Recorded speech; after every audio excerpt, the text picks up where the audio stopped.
You're listening to the Values and Leadership Podcast, where business leaders share their stories of purposeful impact and success.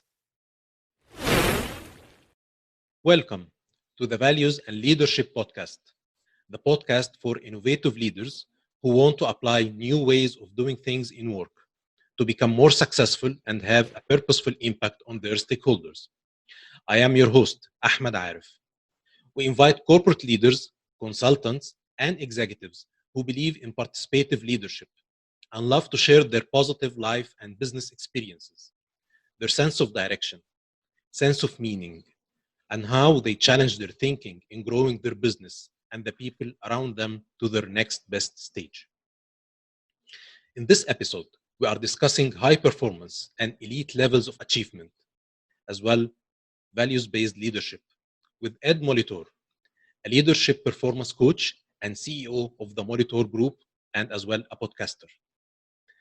With over 26 years of industry experience, Ed works to empower individuals, teams, and organizations to unlock their true potential. He also applies his coaching skills and shares his insights as the host of the Athletics of Business podcast. Welcome to the show, Ed. Hey, thank you for having me. I'm thrilled to be here. I know this episode will not be like the ones before because this is the first time I'm hosting a podcaster as well. So it will be a good experience for me. And as well, same business, a leadership development coach as well. So a lot of similarities. So it will be. I'm expecting a very great session, inshallah. Well, congratulations to you. I think it's phenomenal the work that you're doing. I mean, we need more men and women like you and the podcast and getting the reach out there and touching and impacting as many lives as you possibly can. That's awesome. Yeah, thank you for that. Can you share a bit about your inspiration to pursue leadership performance coaching and training? Yeah, I mean, it started at a really early age. I would go all the way back to my childhood. I grew up here in the United States, originally from the south side of Chicago. My father, a high school basketball coach for 42 years, started in the old school Catholic league. And my mom started as an RN nurse on the south side, working the midnight shift, And first and foremost, I saw how hard they worked and how much they sacrificed and how much they loved and had a passion for what they do. And as life went on, I started to recognize at an early age, because I was in my dad's locker rooms. I was on his bench. I was on the buses. I was at practice. There's times my mom would take me to work, or we'd go pick her up at work, and I'd get to meet some of the patients, the nurses, what have you. But I realized early on the impact that they were having on others, the amount of respect they had for others, how they tried to inspire people. You go to my dad, how he tried to inspire people, not so much to do things they didn't want to do. I think that was part of the motivational factor, but he saw something in them that they may not have seen in themselves. And he tried to get them to do things that maybe they thought they weren't capable of doing. And that, to me, oddly enough, was just a way of life. And it just was kind of always in my DNA, so to speak. So as I evolved and I grew and I played college basketball, I originally went to college pre-med. I was going to be a doctor. I wanted to be an orthopedic surgeon. And then I got the coaching bug. And I'll never forget when I changed my major, there was only one person in the house that was speaking to me, and that was my father. Okay, my mom was not very happy with me. By that time, my mom had, and I learned my entrepreneurial spirit from my mother. After being an RN for many, many years, she decided she wanted to go back and get her master's degree at the University of Illinois, Chicago, and start her own business. And she started a medical billing business. And I watched how that happened. And eventually she sold that to a large accounting firm on Michigan Avenue in Chicago. And she got into hospital administration. And it really all culminated with her last position being the director of women's health at Prentice Hospital here in Northwestern in Chicago. Unfortunately, fortunately, I saw how my mom interacted with people, how she treated with people, everybody the same, whether you were a vascular surgeon, a brain surgeon, or you were her administrative assistant, or you were someone who cleaned the offices at night. You had the same value as the next person, and she wanted you to know that, and she wanted to know all about you, right? And she wanted to know how she could pour into your world. And unfortunately, where I was going with that was about 18 years ago, my mom was diagnosed with CLL, chronic lymphomas leukemia. And she's had a few close calls. And the thing that struck me about my mom 10 years ago, I remember 7 years ago, she was laying in the hospital, and I went to see her. And it was one of the most amazing 2 hours I had spent, because here is a woman who technically was fighting for her life, right? But she knew every single thing about these young nurses that came into her room. Like she knew their life story, and she would sit and she would talk to them, and they were taking care of her, but she was taking care of them just as much. And to me, that just always resonated. Things like that always resonate with me. So really, where it all came from was my DNA and just being around. And then obviously I went into college coaching when I graduated from college, and I did that for many years. And it was a transformational business where we focused on making an impact on the lives of young men on and off the court. So it's just kind of always been a way of life for me. Mm-hmm. Great. That you there is a lot of similarities between you, between your current values and what your father shows from respect and inspiring other people as well to do things, and the way your mother started the business and how she was curious in knowing about other and helping other as well. That's why you almost pursued the same path. So well, there's no question. And to be really, I mean, completely transparent, the athletics of business, our podcast is also my brand. And that's the mindset that the traits and behaviors of high performing athletes, high performing teams, and elite athletes are key to your success in business. And really where that came from was my father would always tell us that athletics are a microcosm of life, right? And that it was a frame of mind game.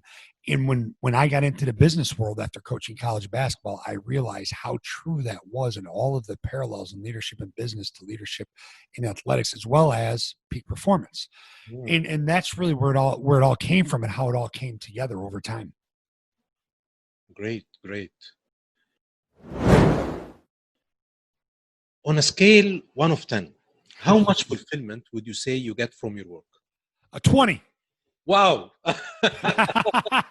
I love that question. People set them up for that when they ask me that question. But no, I really do. I mean, it's off the charts. I wake up every single day and absolutely love what I do. It doesn't mean it's easy.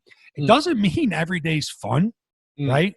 But I'll tell you what, my passion and purpose for what I do and my love for what I do is what allows me to develop this elevated level of grit, and it allows me to be resilient, and I can get in the fight. You know, this COVID hits us and everybody's losing their mind, and rightfully, I mean, there's so many different things going on. I got to a real place of inner peace and calm because I knew all the struggle I had been through to build the business and all the struggle that I had been through in life. I was ready for this, man. I was ready, you know, and I still get to go to work every day and struggle to make things work, doing something I love. And I was told at a very early age, and I'm sure you've heard this, but you know, if you love what you do, you truly won't work a day in your life. And that's just, you know, that's just the way it is. Great. So 20 is my answer, and I'm sticking to it. Yeah, great answer. 20 out of 10. Yeah, this means that you are really enjoying everything in your work. And it doesn't mean, and someone asked me the other day, like, what parts of your business do you hate? And I said, listen, in my house, I have an 8-year-old daughter and a 6-year-old son. So there is no word hate in my vocabulary. I said, 2, I really think when you start to talk about your business, your vocabulary and the way you talk to yourself and the conversation you have is very important. So I will never tell myself I hate something. I'll view something as a challenge. Okay. I'll view something as kind of an adverse situation, but I'm going to tell you right now, I'm going to reframe that, and I'm going to find opportunity in that adversity or in that uncomfortableness, because you and I both know, Ahmed, that the quickest way to personal growth is to get outside our comfort zone on a consistent basis. Sure. Right. So I'm never going to say that there's something I don't love about my business. And, you know, hey, I've had jobs. Okay. You know, when I got out of coaching, I went into the mortgage business. I did not wake up every single day and say that I loved what I did. Now, there's a reason for that. Okay. And this will lead into a couple other things I'm sure you'd like to talk about, but there's a reason for that. When I was coaching college basketball, regardless of the level, okay, when you're coaching, you do it the right way. It's transformational, like I mentioned. All right. When I got into the mortgage business, it was 1998 in Chicago, the first time. Okay. I was coaching at Texas A&M. My boss, who I also played for in college, was let go. He was fired. Okay. In 1998, he had been there 6 years. I had been there too. When your head coach gets fired, that means basically it's not if you can get out of the office, if you're fired. So how quick as an assistant coach can you get out of the office? Okay. So I had to kind of figure things out. I moved back to Chicago, got in the mortgage business. In 1998 in Chicago, in the United States, was the start of a refi boom. It was great. So it was a great time to be in the mortgage business. And I was making really, really good money. I was miserable because I had moved in my mind from a transformational business to a transactional business. You know, to me, it was about metrics. To me, it was about numbers. To me, it was about, what premium I was going to make on the back end of a loan. To me, it was like how many dollars did I originate? What did I pre-approved? I failed to realize that what I was doing was having a big impact on the people that we were loaning money to. For example, the refi boom, right? There was people that I was helping that had spent their hard-earned money paying down their mortgages, and now they're going to free up that capital to do something with it, whether it's pay their student loans, pay their kids' loans, buy a second home, take the trip they always wanted, right? And I had a lot of younger clients. I was in my upper 20s at the time. I had a lot of younger clients, and I never, this is how naive I was. I never stopped to formulate the fact that I was helping them with most likely the single biggest investment of their life up until that point. And there was a lot of emotion in that transaction. I could have viewed it as a transformational position, as a transformational job, and I would have loved going to work each and every day. Now, again, I didn't hate it, but it wasn't like waking up and meeting your guys at the gym to work them out, make sure they went to class and to make sure they're behaving up there. It was a totally different world to me. And that was on me, and that was my fault. So that's why today I feel so blessed and fortunate to do what I do. Mm-hmm. Great. And it doesn't, it doesn't mean that every day, every piece of the business is working. It doesn't mean that everything is easy and smooth and there isn't pushback. But you know what? Like I said earlier, loving what you do gives you the ability to develop your grit and resilience at a very high level. Great. So this moment of reflection was very important for you to realize that the transactional way was not the right way that you should approach business or approach the investment that people makes, which is even related to their emotions. So we started with the reflection to change your career or change your life pursuit. This is a very important quality for growth. Well, it's very, it's a lot like experiential learning, right? But it is a very important quality. And it's one of our keys to success is that ability to run a feedback loop and to be honest with yourself. The big piece of the puzzle that we work on here at the Molitor Group, and that I really build all of my teaching, all of my speaking, and to work with my coaching clients on is a foundation of authentic leadership, authenticity. And I break that down into 3 different areas: honesty, integrity, and vulnerability.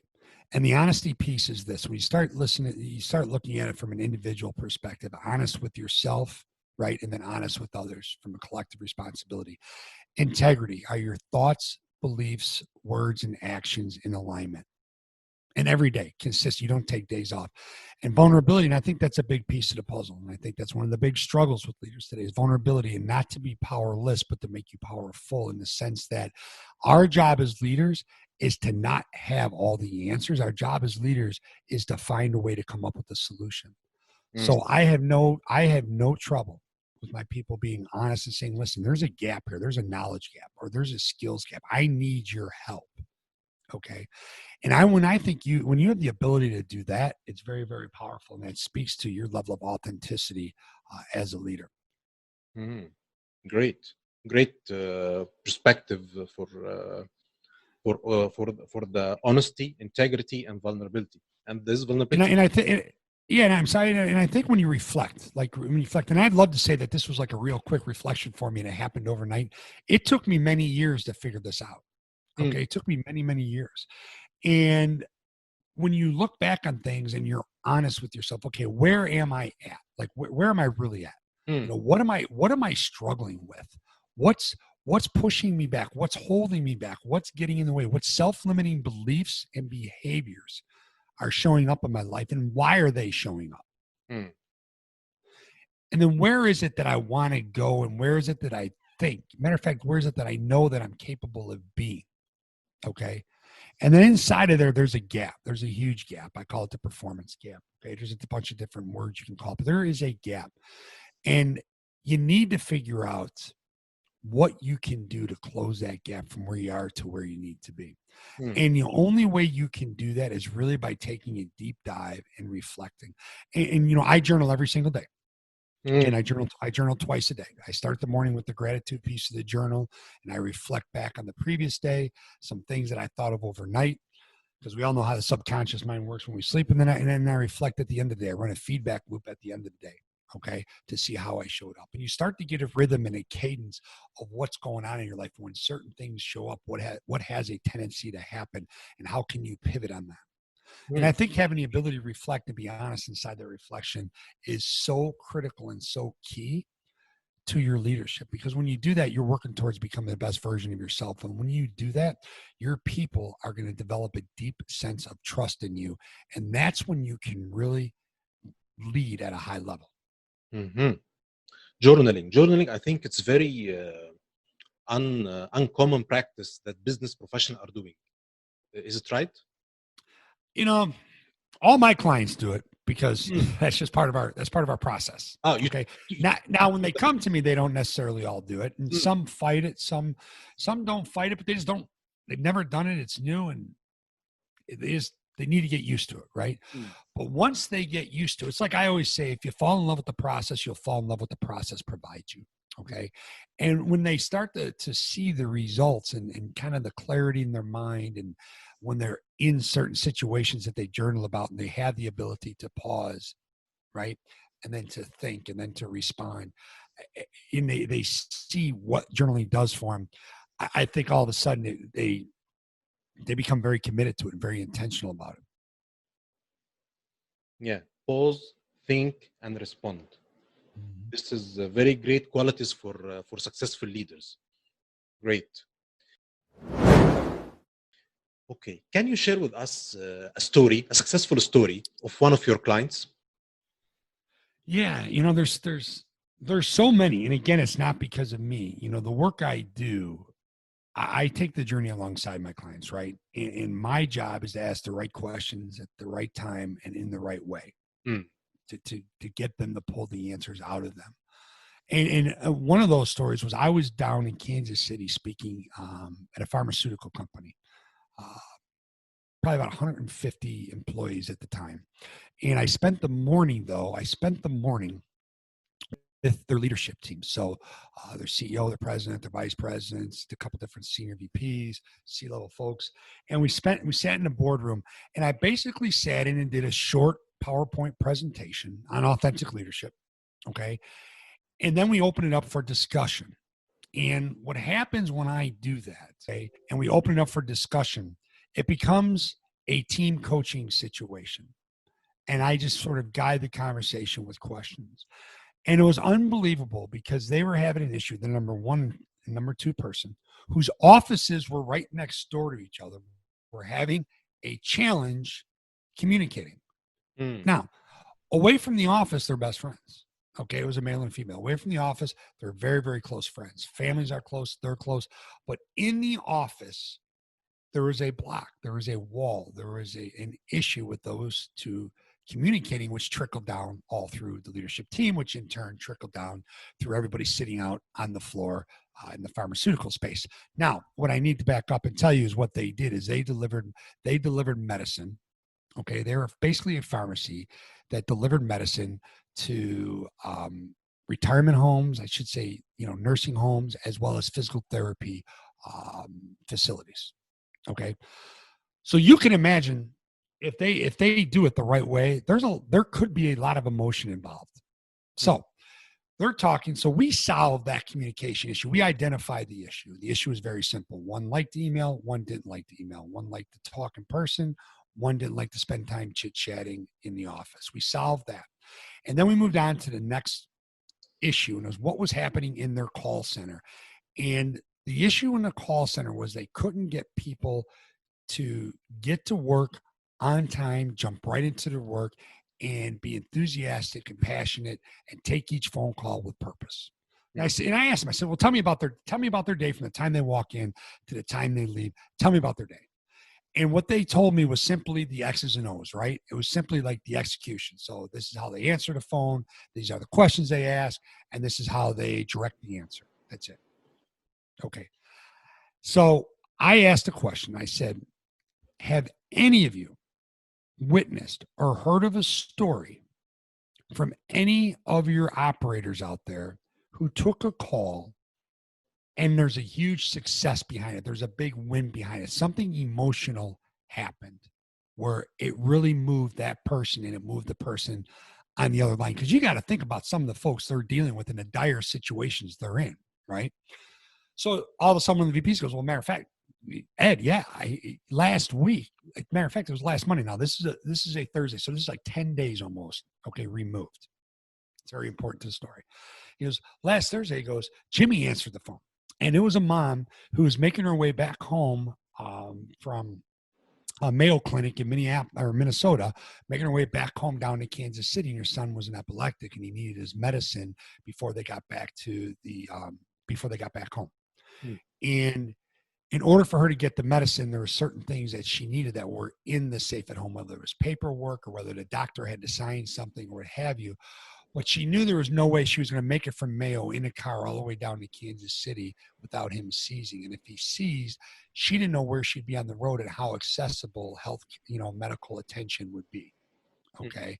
So it was very concerning, very disconcerting for this mom.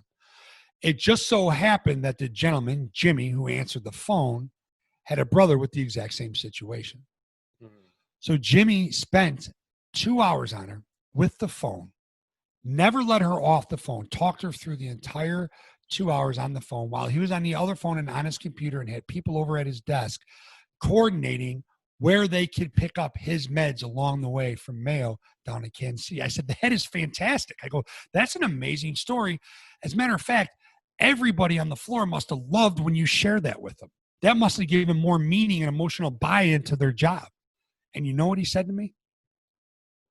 We never shared it. Whoa. I said, you've never shared it.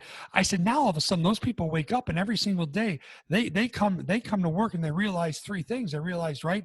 They realize that they're valued, right? They realize that the work they do is important, and you just coach them through an amazing situation. But they now know that every single day they come into the office, they're operating with the singleness of purpose, and that's to help people and save lives.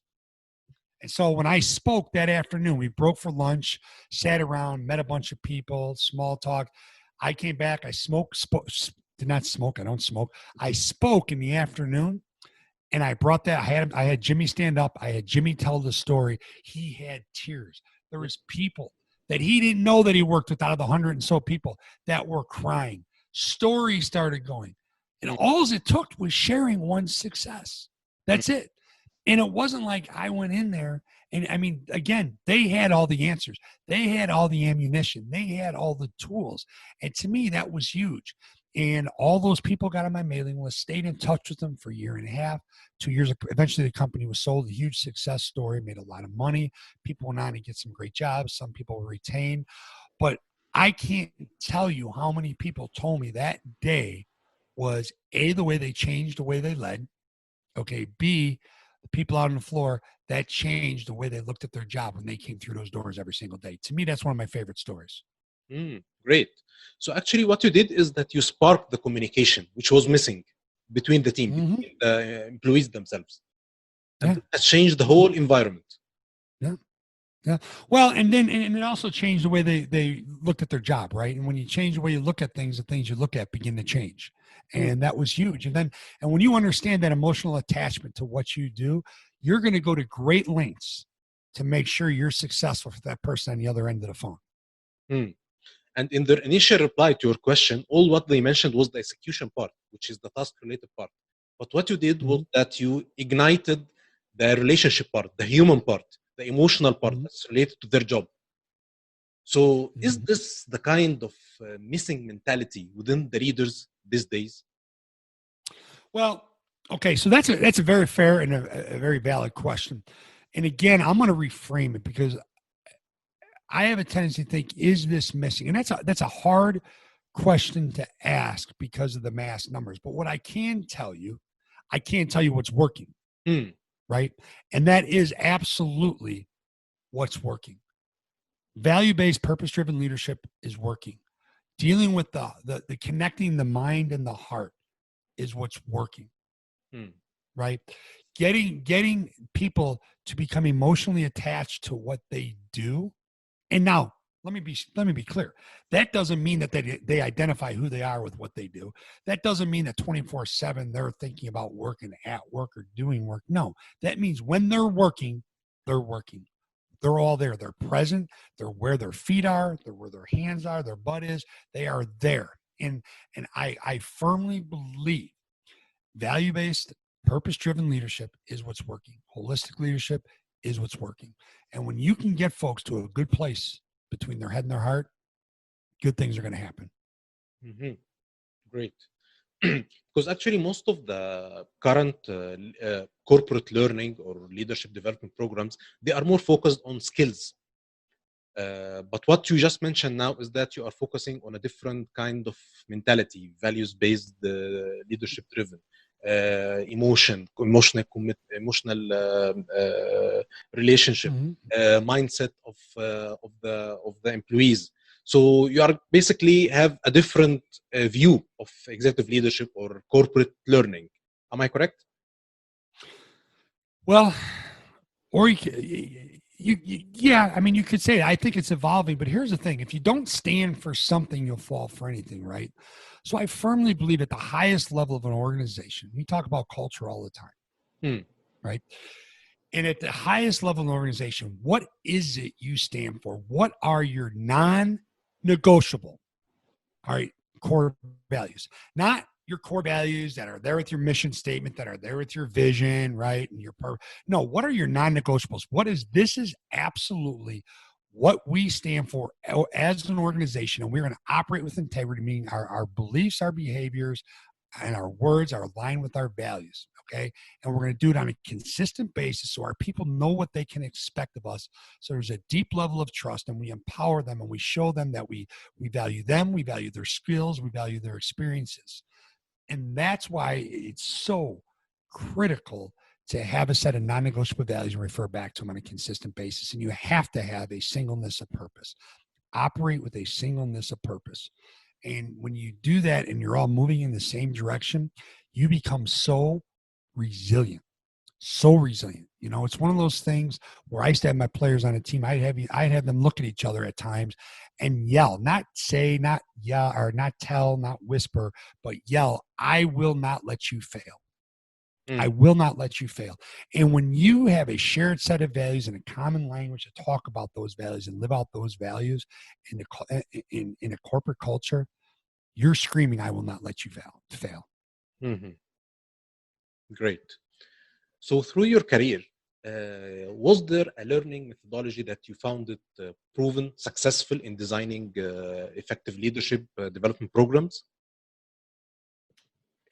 I think we're still trying to figure it out, aren't we? I mean, I think there's so many, there's so many different models. I mean, there's so many different models. I think experiential learning is huge. I think, I think we talk about emotional intelligence. I think we talk about all the different assessments out there. But I think you hit on something earlier that's so critical and so key. Okay. So where are we at? What is it we need to do? What are we teaching? Okay, how are we doing with that? What's our feedback loop? Okay, what do we need to adjust? And when we make that adjustment, let's go do it. Let's go put it to practice. It might not be comfortable. Let's get outside our comfort zone. Mm. All right, how did that go for us? Let's run another feedback loop.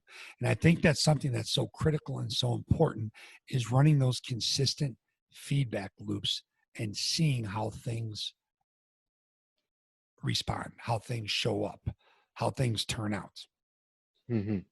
And So I think you have to constantly be gauging your level of authenticity, right? How honest are you being? How much integrity are you really operating with? Is there integrity slippage because you saw an easy way out?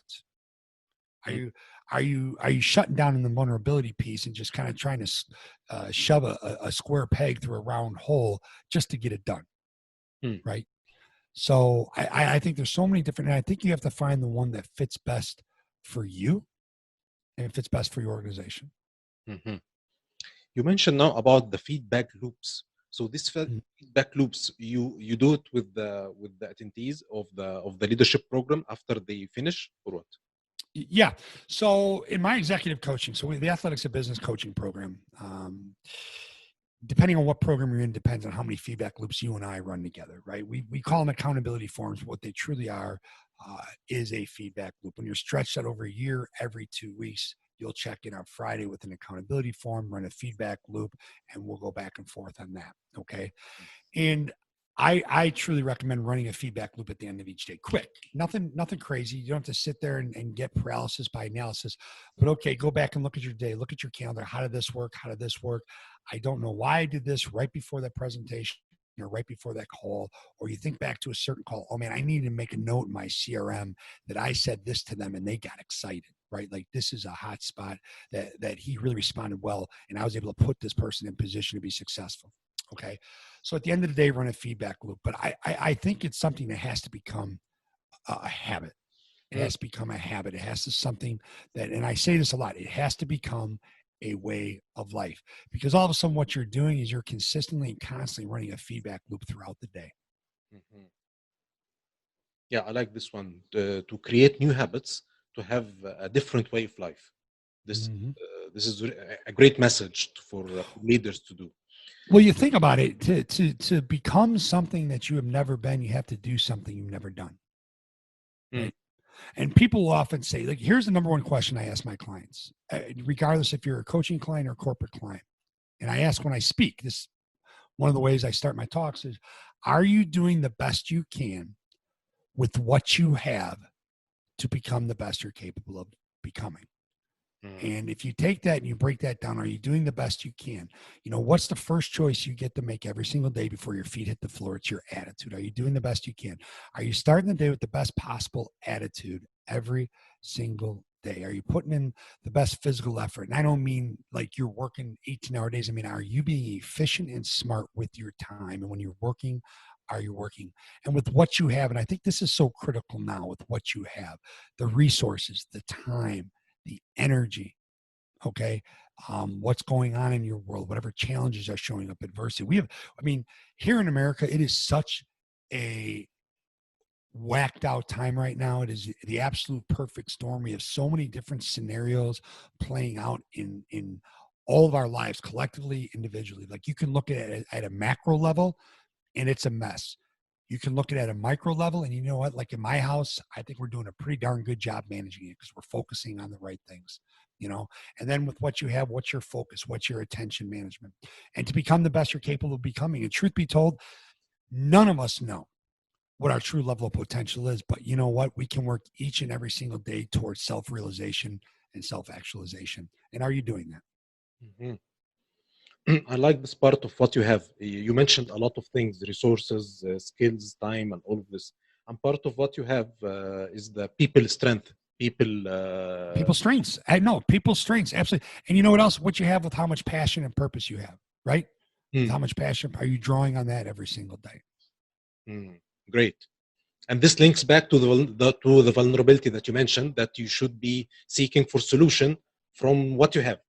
Mm-hmm. Yep. Absolutely. Great, great. Through your work in leadership development, um, mostly the people that come to you, are they only a C level, or some of them are board of directors, or some of them are corporate owners? Yeah, no, absolutely. So that's a great question, because here's the bottom line. At the end of the day, the highest form of leadership is what? It's self-leadership, right? And for any of us to achieve what we're capable of achieving and to have the highest level of positive impact and inspiration on others, okay, regardless of your level, you need to dial into what you're doing. Now, for me personally, my clients are mainly first level, intermediate, senior level leaders, as well as C-level leaders. Okay. Mm. And what happens often is either a C-suite executive or a senior level leader will identify with what I do and how I do it and the results that we aim for and that we produce. And not that we produce, that our clients produce. Okay. And they say, you know what? This works. Like this works for our team. I'll give you a great example. Okay. I just sent something out to my list today. I had a C-level executive reach out to me, client of mine, about 9 months now, reach out to me. He says, I really want my first level leaders, okay, I want them to work with you in your coaching program, but I just don't know if they can do the 12, 6, or 3-month program right now because of how crazy everything is, because of time. But they need something. They need something. So we took a step back, my team and I, and we built out a 30-day coaching program, I call it a game plan, a 30-day game plan, where we're going to really dig in and figure out what your 3 biggest challenges that are causing that gap. Okay, where you are, we're going to get real high level of self-awareness. We're going to jump in at level of self-awareness. Okay, number one determining factor for the success of C-level executives is their level of self-awareness. Okay, so if it's good enough for them, it's good enough for every single level of leadership and performance. Okay, so we're going to work on the self-awareness piece. Then we're going to work on, okay, what is it that you need to be? Where is it that you need to go so that you should maximize your leadership capabilities and performance capabilities? Okay, and what's keeping you from there? Where's this gap? What are the 3 things that are holding you back? And we're going to peel that back. And what's the number one controllable? The number one controllable, not the uncontrollable, right? What's the number one controllable that we can spend 30 days dialed in and focused on together to get you moving in the right direction? And after those 30 days, you are going to have a sustainable processing game plan put together for you to do that. Okay, and then we go from there. And that's really where a lot of fun comes in. This one thing controllable, is it a behavior? Is it a process? What is it? It's a lot of things. Okay, again, starts with the attitude. It's your mindset, right? Think about this. It's how you think is how you how you think is how you behave, right? I like to take it all the way back, and I like to go, okay, listen, where you focus your mind, what you focus your mind on is going to create a belief. That belief is going to stir up an emotion. All right. So why is positivity and positive energy and a positive mental attitude so important? Because that's what drives your behavior. All right. And your behavior is what is going to drive the process. It's what's going to drive the culture, but it's going to drive the process. And that process is what's going to determine your level of success. So mindset, then belief, then behavior, then process. Correct? Yep. Great. So you control what you pay attention to. You can control what you believe. You can choose what you can believe, right? You control your thoughts. Now, obviously, it's much easier. Okay, you control what you say yes to. You control what you say no to. You can control how you show up every single day for your people. Right? You do control your consistency. You control your level of self-discipline. Self-discipline is a word that makes some people squeamish. Now, I want you to think about this. One of the things we're after is what? Self-realization, right? Well, self-discipline leads to self-control. All right. Self-control, when you have control of yourself, that leads to what? Self-confidence. And self-confidence is absolutely going to drive your level of self-realization. Again, it all starts with the controllable. I can't, we spend an inordinate amount of time as leaders worrying about what we think other people think of us, or what other people are thinking, or what other people will do. Complete waste of time. I have no control over what's going on in your world. I have no control over what's going on in your life, but I can control how I am and how I communicate and how I connect with you, which when I do that and I develop that level of trust, that's going to strengthen my level of influence over you. And I mean that in a positive way, not a negative way. Great. When you speak about the values of the leader, of the business, the C-level, the suite, suite. When you talk about honesty, when you talk about integrity, when you talk about vulnerability, these things are a little bit soft. I mean, it's not any. Can these things be translated into money? Can this thing lead to profit? Or is it contradictory with the fiduciary duty of the C-suite to the owners to bring the the maximum return and focus only on execution and focus only on tasks. Well, okay. Now, to your point that they're soft, right? Because that's what a lot of people think. If you view them as soft, you've never been in the fight with me. Okay. If you view them as soft, you've never been a surgeon with someone laying on a table right in front of you, fighting for their life. And you have to honestly assess the situation and do what you believe is right so that you can save that person's life, right? And when you need help with the supporting cast around you, you have the ability to ask for the help. If you think honesty and integrity are soft, I got some pretty high level mountain climbers, some pretty high level athletes, some pretty high level business people that'll argue till they're blue in the face and pass out. Because that's the thing about the way we do things here at the Molitor Group and with my brand, the Athletics of Business. There's nothing soft about it. There's nothing. There's an absolute edge because what this does, this allows you to get to being the best version of you, right? And it allows you to understand how you're going to respond in certain situations, how you'll sustain success and grow it, right? How when your back's against a wall that you will respond. Okay. Because what happens a lot, people who view honesty, integrity, and vulnerability as soft, they're the ones that back down when they're in a real fight, are easy to access excuses, right? They're the ones that are easy to point fingers. They're the ones who are afraid to get uncomfortable because it's not easy. If you think it's easy being honest, it's not. If you think it's easy being vulnerable, it's not. And I don't mean you, I mean the listener, obviously. If you think it's easy to operate with integrity on a daily basis, every single day, with all the different things that are thrown your way and all the traps that are out there and all the opportunities to have slippage and get away with it, there is nothing soft about integrity. And when I go to war and when I'm in a fight, I want people with those qualities. I'll tell you what, a great leadership book where some of this came from for me years ago, a great leadership book is Legacy by James Kerr. Okay. It's phenomenal. And it's about the New Zealand. It's about the All Blacks. And the All Blacks are the famous New Zealand rugby club, the greatest sports franchise ever, greatest pro sports franchise ever, regardless of sport, regardless of continent, better than here in America, better than any Yankees, Red Sox, Patriots, Bulls, Celtics, Lakers, the best. And everything they do is built on authenticity. I'm going to tell you what, if you watch some of their videos of them doing the I always mispronounce it, the haka dance before the game, the hookah dance, I saw they're not soft. Yeah, they're not. There's nothing soft about those men, right?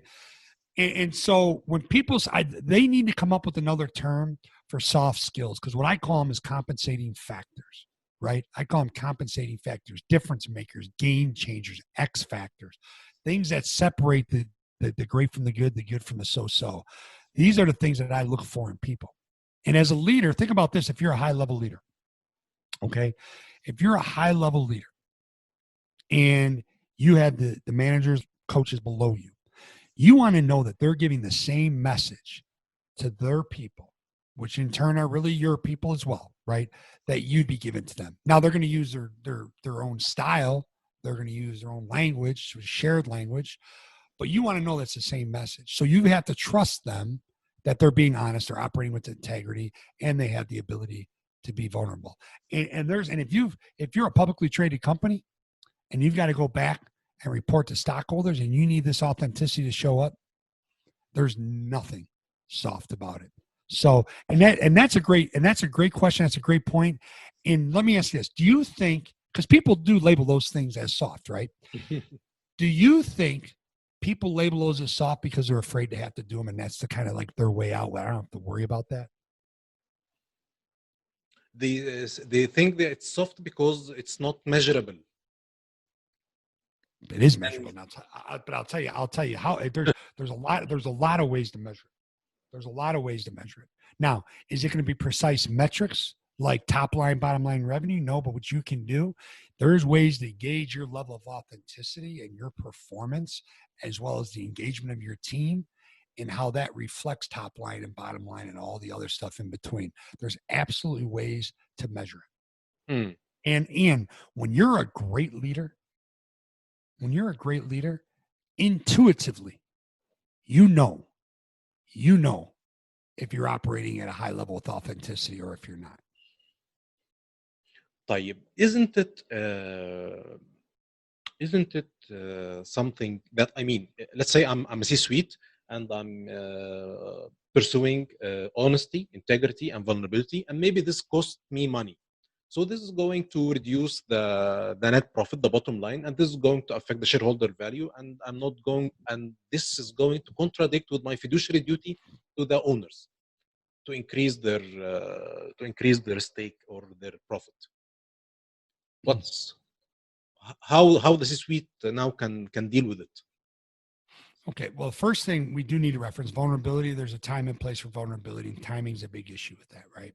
But let me ask you this: how is it going to negatively impact your bottom line? I know a case which is the bank of Fargo, Wells Fargo, where employees were cheating and they were trying to please the CEO to bring more money. So if they were honest, they will not be able to bring more profit.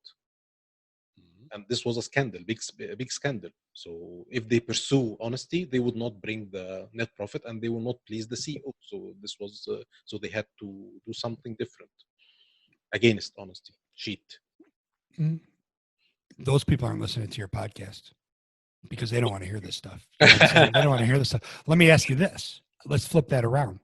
Would authenticity, honesty, integrity, and vulnerability help Enron? No, No. it would have helped them.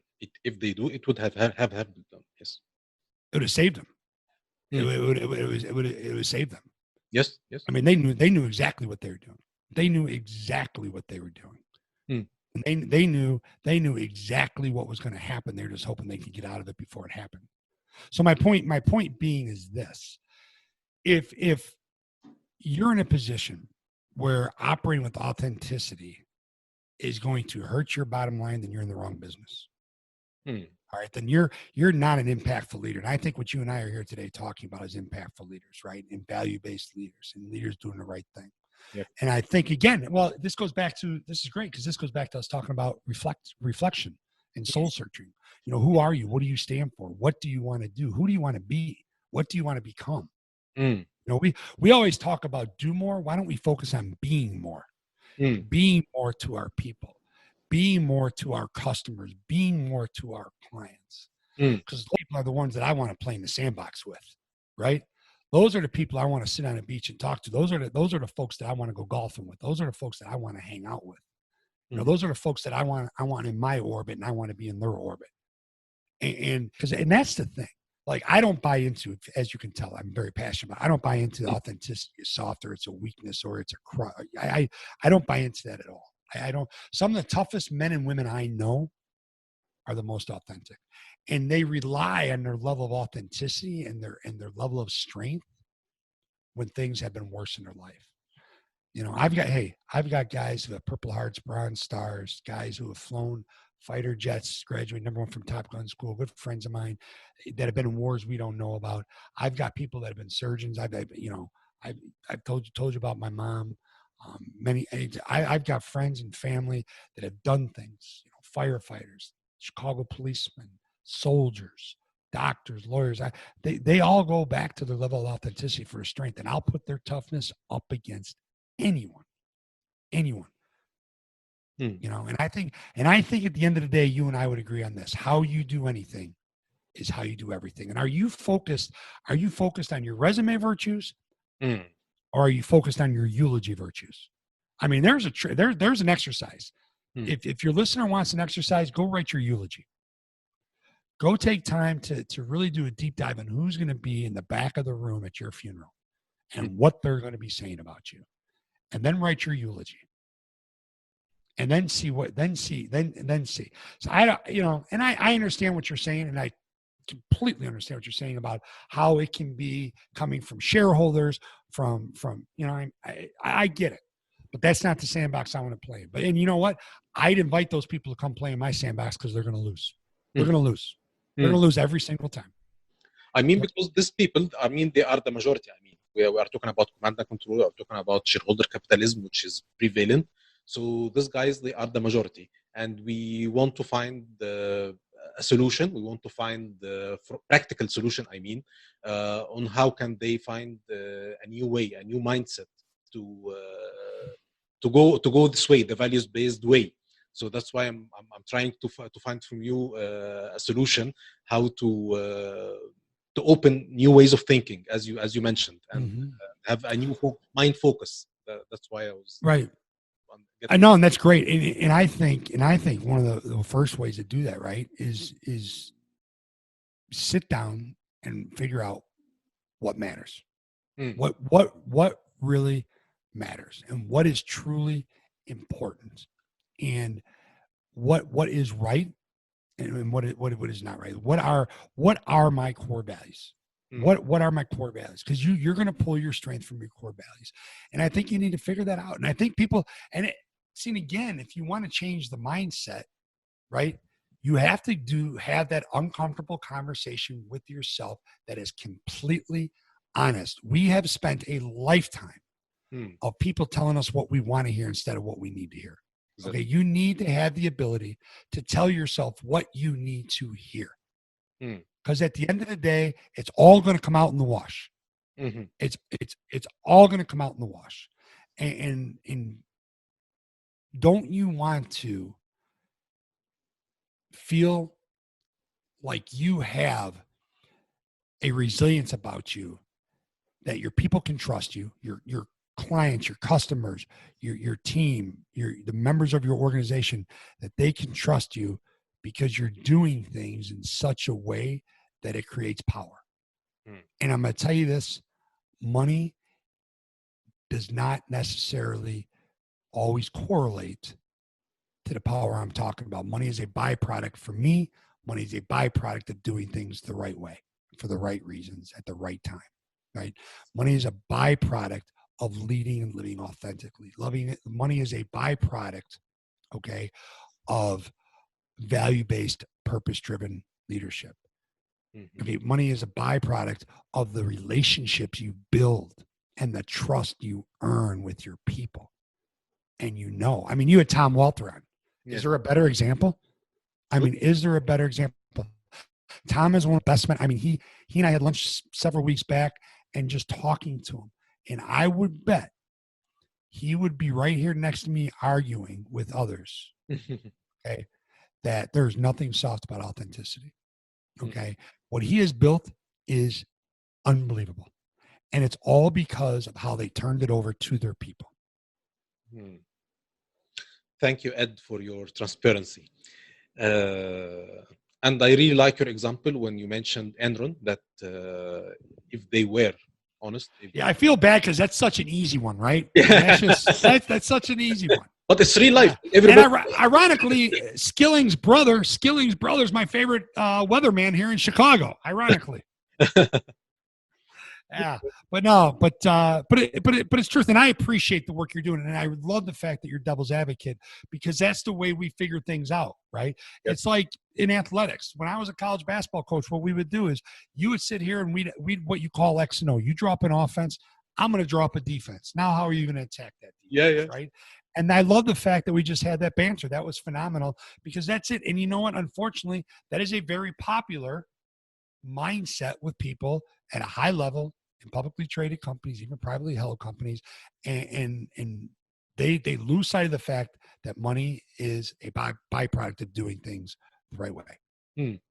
And by the way, when we are saying values-based leadership, we are talking about morals, and this is known. I mean, history in the human history, that morals are right, values are right, but when it comes to reality, it's not there. For one reason or another. So that's why we don't want to be that much idealist in our talk, and we want to show people how can we do this. What's the consequence of not being moral? What's the consequence of not being values-based leaders? So this is the thing. Yeah, and thank you for the work you're doing, because it's so needed. It's so valuable, and you're absolutely right. I think there's a lot of living proof going on right now that money doesn't solve all problems, that money doesn't buy you happiness. Money certainly doesn't buy you health, and money doesn't buy you time. So Mm. why not figure out what you're going to do with your mental, physical health, what you're going to do with your time, how you're going to impact, influence others, and why not invest in the greatest thing of all, and that's relationships. Great. Okay. Because at the end of the day, when we put our heads down on our pillows at night, we're the only ones that know what we're doing. We're the only ones that know if we're doing things the right way. And when you're not doing things the right way, when you're not doing things the right way, you're going to have some major clinks in clinks in your armor when you're in the fight. Okay, you're not going to have the resilience and the ability to withstand disruptive shock and complexity in the marketplace. You're not going to have the ability to stand up in front of your shareholders and your stakeholders and look them in the eye and say, here's how things are, here's where we need to get to, and here's what we're going to do to get there. No, because they're going to see right through you. They're going to see right through you, right? And that's why it's so significant. And really, people are like, well, why should you do things the right way? Like, because it's the right thing to do. It's not brain surgery. But at the end of the day, being comfortable with who we are. And truth be told, I know if my 8-year-old daughter, my 6-year-old son, and I will not say my wife's age, okay? I know better than that.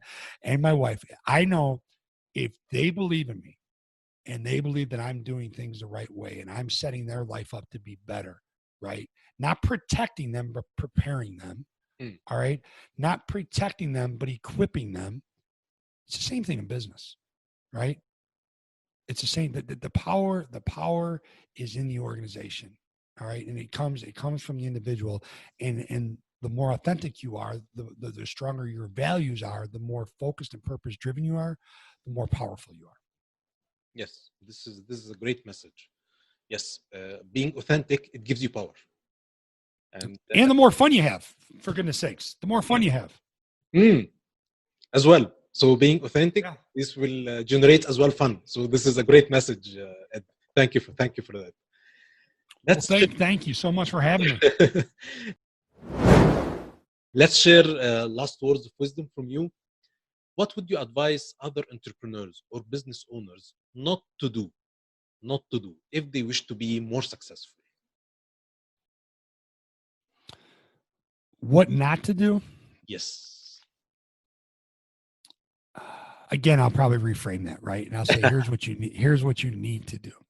But you can look at it both ways. Like if I were to answer it that way, I'd say, don't let others author your story. But the way I say it is, do what you need to do to become the author of your own story. And that's where the authenticity piece comes in, right? That's where the honesty and integrity comes in and the trust comes in. Become the author of your own story. And don't be afraid to dream. Okay. And don't put an expiration date on your dream. What they say about starting your own business is a lie. Okay. They say it takes twice as much time and twice as much money. No, it takes 3 times longer and costs 3 times as much, but it's worth every single penny of what you're doing. Has a purpose and it's going to serve somebody. Okay. The other thing I would say is lose the ego. Check your ego at the door. Okay. Because what your ego is going to do at some point, your ego is going to drive you to get into a command and control leadership style. And that is a no-win situation for every single stakeholder involved. Check your ego at the door. And hey, we all have an ego, right? Like we can get all scientific about it and really explain it because people love to do that. When you don't say something 110% correct these days, people love to pounce on that 5%, right? And then they divide and conquer all that jazz. But people know what I mean by that. And continually educate yourself. Be a constant, continuous learner. Don't ever stop learning. My 2 children, 8 and 6, Maddie's 8.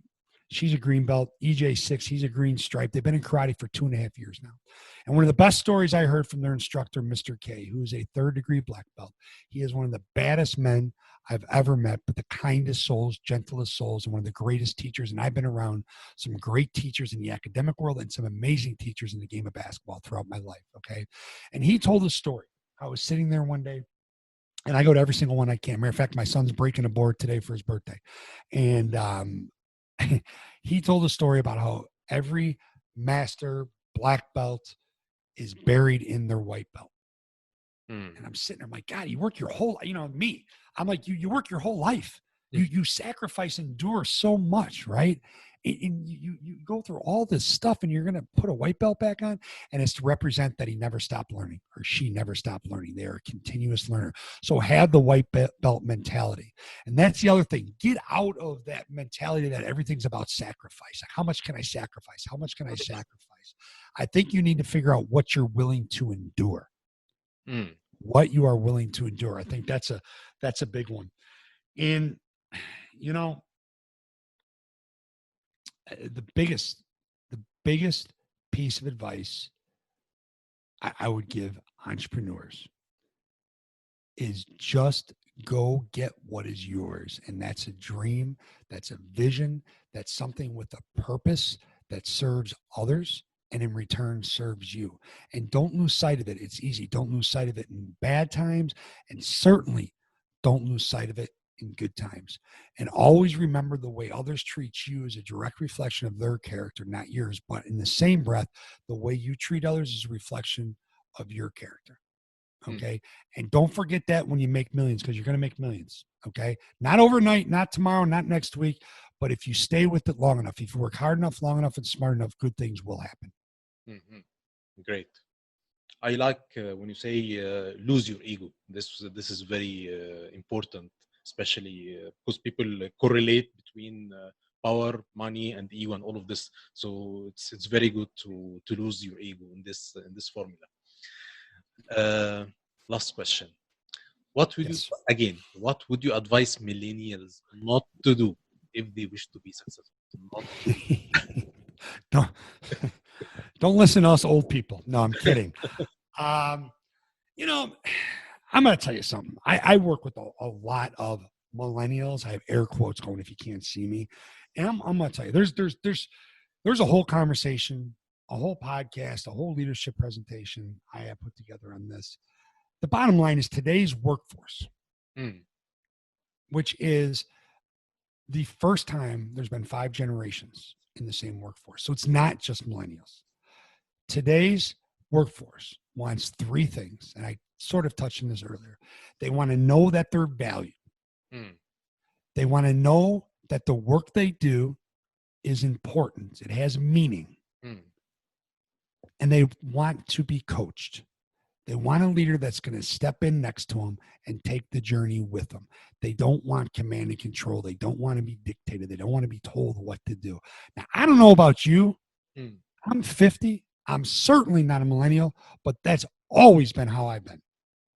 Okay. Are the millennials different? Yes. Is the world different? Much. Were they exposed to different things over time that I wasn't exposed to? Absolutely. But as a leader, it's my job to figure out what makes them tick. It's my job to figure out how to connect with them at a level that will get them to succeed at the highest level for their sake, not mine. My sake's a byproduct of it, right? But the millennials now in the same part, you have got to be coachable. You have to be coachable. You have to show up. And when you do show up, you have to show up prepared. And you have to show up willing. And go figure out your why and your sense of purpose. Okay? And don't listen to the noise. Don't listen to the garbage. Go to work. Okay? And live your purpose. Now, here's the thing. Don't feel like you're afforded any special privileges. And I'm not saying that they do. All right. I wouldn't say anything different to the millennials that I said to the kids I coached in the 1990s. Okay. To my teammates in the 1980s. I wouldn't say anything different to them because it's the same things that win the game. Now, you may have to reinforce certain things, right? There has to be a sense of collective responsibility. You have to realize you are a part of something bigger than yourself. And with that comes the strength of the pack. And it's huge. It's a huge thing. And I think you have to, at a very early age, go get a mentor. Go get a mentor and ask that mentor questions. And when you meet with that mentor, be prepared with questions, right? Be prepared and find a way to serve that mentor as much as that mentor is serving you. How? Depends on the situation. I can't give you that specific. Yeah, but absolutely. But that's it. And I think at the end of the day, we can sit here and complain about the mentors. And I'll throw one thing else out there for us here in America. Part of the situation that we have with millennials is on us as parents, is on the generation before me. Okay. And I'm not getting into helicopter parents or lawnmower parents or all that stuff who solve their kids' problems for them. I'm not going to get into that. But let's be real here. We helped create the student debt. Okay. We helped create this economy that's on a roller coaster ride like it's on an amusement park. All right. We help compromise our values with certain things we've done in the medical industry. All right. So there's also mental illness here is at an all-time high. There's a lot to this besides just labeling the millennials.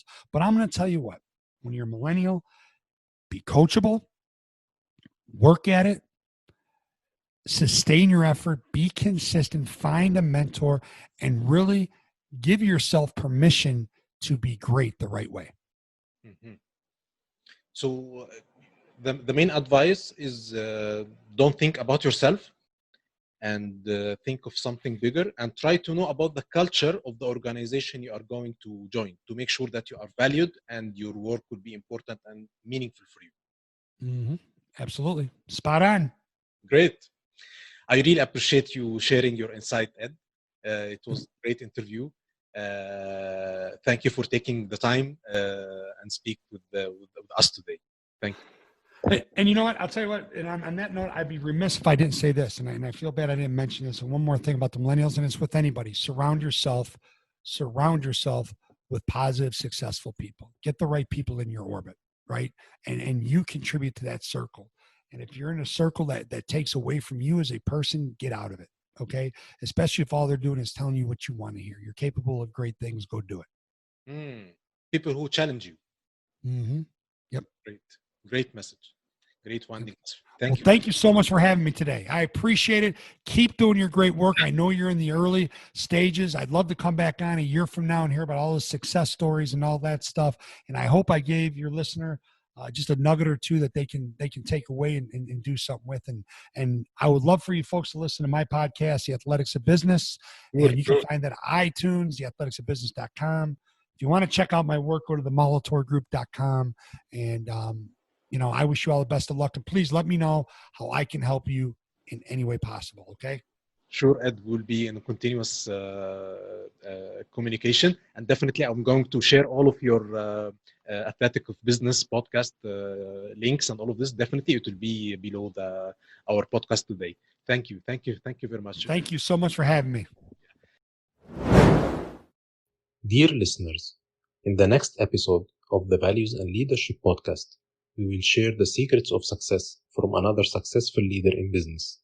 Tune in to learn more about participative leadership and purposeful impacts in business.